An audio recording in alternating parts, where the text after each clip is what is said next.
দর্শক, নয়াদিগন্তের ফেসবুক পর্দায় চট্টগ্রাম থেকে যুক্ত আছি আমি মোহাম্মদ আকিল। আপনারা নিশ্চয়ই ইতিমধ্যেই জেনে থাকবেন চট্টগ্রামের 16 মামলার আসামি শীর্ষ সন্ত্রাসী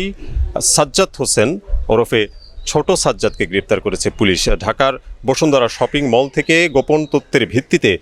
তাকে গ্রেপ্তার করা হয় এবং আমরা বিভিন্ন সূত্রে জানতে পেরেছি এবং বহুল আলোচিত আছে যে এই ছোট সাজ্জাদ বিদেশ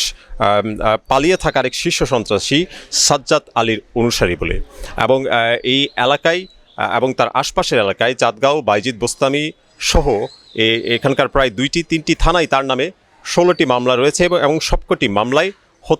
হত্যা চেষ্টা, চাঁদাবাজি, দখলবাজি এবং পুলিশ হত্যা চেষ্টা সহ বিভিন্ন ধরনের মামলা মিলিয়ে প্রায় 16টি মামলা রয়েছে।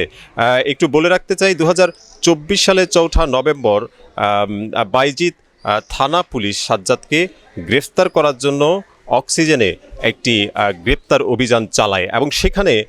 ছোট সাজ্জাদ এই শীর্ষ সন্ত্রাসী পুলিশের উপর গুলি ছোড়ে, যাতে 2 পুলিশ সদস্য সহ 2 জন সাধারণ মানুষও গুলিবিদ্ধ হয়েছিল।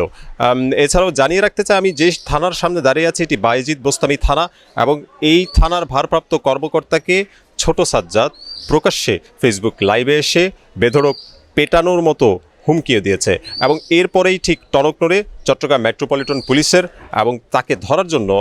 চট্টগ্রাম মেট্রোপলিটন পুলিশের পক্ষ থেকে বিভিন্ন পুরস্কারের ঘোষণাও দেয়া হয়। এবং আশপাশের যে এলাকা রয়েছে বাইজিদ বোস্তামি এলাকা, আরফিন নগর, চাঁদগাঁও এবং অক্সিজেন এলাকা, এখানে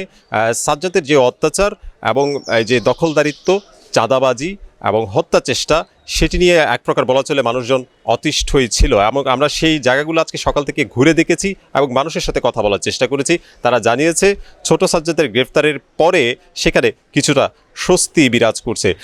আরেকটি বিষয় জানিয়ে রাখতে চাই, বেশ কিছুক্ষণ আগেই ছোট সাজ্জাদের স্ত্রী ফেসবুক লাইভে এসছে এবং প্রকাশ্যে আবারও সেখানে বলছে যে কোটি টাকা দিয়ে ছোট সাজ্জাদকে জেল থেকে বের করে নিয়ে আসবে এবং সেই ভিডিওটি এখন সামাজিক যোগাযোগ মাধ্যমে বহুল প্রচলিত বলাই চলে। তো এই ধরনের বিভিন্ন হুমকি, পুলিশের উপর হামলা সহ বিভিন্ন মামলার আসামি সাজ্জাদ গতকাল রাতেই